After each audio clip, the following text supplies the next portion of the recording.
விக்ரமாதித்தன் கதைகள் 39. மனுநீதி. முன்கதை சுருக்கம்.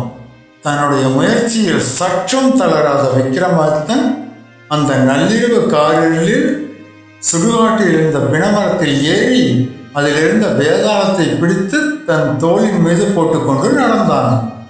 அப்போது வேதாளம், மன்னா, உன் விடாமுயற்சி ஆச்சரியம் அளிக்கிறது.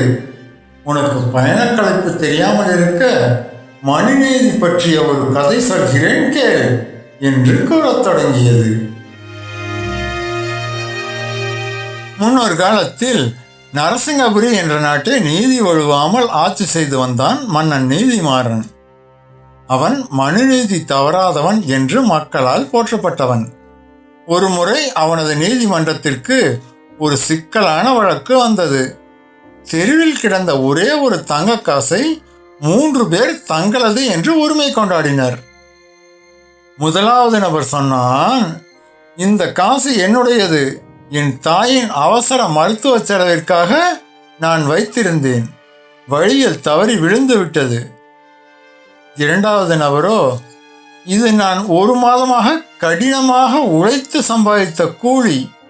நான் இதை தொலைத்து விட்டேன் என்றான்.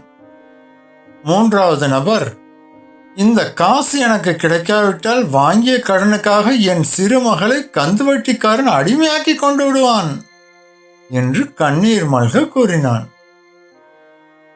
வழக்கை விசாரித்த மன்னன் நீதிமாறன் கீழே கிடந்த அந்த தங்க காசை 3வது நபரிடம் கடனாளி கொடுத்து விட்டார். பின்னர் தன்னுடைய சொந்த கருவூலத்திலிருந்து ஒரு தங்க காசை எடுத்து முதல் நபரிடம் மருத்துவ செலவு கொடுத்தார். இரண்டாவது நபரிடம், பணம் தொலைந்தது உன் கவனக்குறைவால். அதற்காக அரசு பணத்தை உனக்கு தர முடியாது.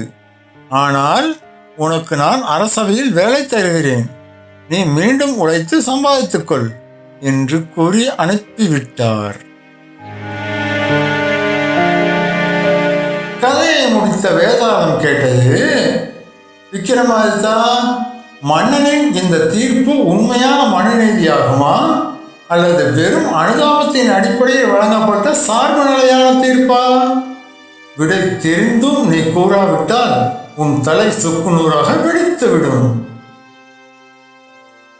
விக்ரமாதித்தன் சற்றும் தயங்காமல் பதிலளித்தான். வேதாளமே, மன்னன் வழங்கியதே உண்மையான மனுநீதி. சட்டம் என்பது வெறும் எழுத்துக்களை கண்மூடித்தனமாக பின்பற்றுவது மட்டுமல்ல, தர்மத்தையும் அறத்தையும் சூழ்நிலையின் அவசியத்தையும் உணர்ந்து காப்பதாகும். 3வது நபரின் மகளது வாழ்நாள் அடிமைத்தனத்தை தடுக்கவே அந்த பணம் உடனடியாக தேவைப்பட்டது. முதல் நபரின் தாயின் உயிரை காக்க மன்னன் தன் சொந்த பணத்தையே ஈடாக கொடுத்தான். 2வது நபர் இழந்தது பொருளை மட்டுமே, உயிரையோ சுதந்திரத்தையோ அல்ல. அதை உழைத்து மீண்டும் பெற முடியும் என்பதால் நியாயமான வேலைவாய்ப்பை வழங்கினான்.